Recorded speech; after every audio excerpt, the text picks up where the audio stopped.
മാനസികമായിട്ടും ശാരീരികമായിട്ടും ഫിറ്റാണ്.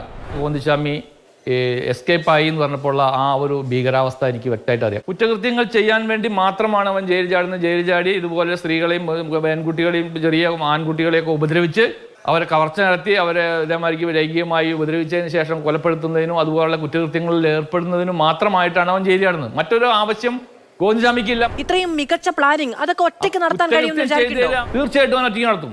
അവന്റെ ആരോഗ്യസ്ഥിതി മാനസികാവസ്ഥ അതുപോലെയാണ്. കാരണം ഞാൻ എന്ന് പറഞ്ഞു കഴിഞ്ഞാൽ ഒരു 6 അടിയൊക്കെ അധികം പൊക്കമുള്ള ഒരു പോലീസ് ഓഫീസറാ.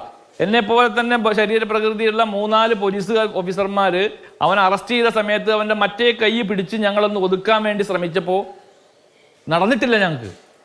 ഞങ്ങൾ വേർത്തുപോയി. ആ കാലത്ത് 14 വർഷം മുമ്പ്. അതാണ് അവന്റെ ശരീരപ്രകൃതി.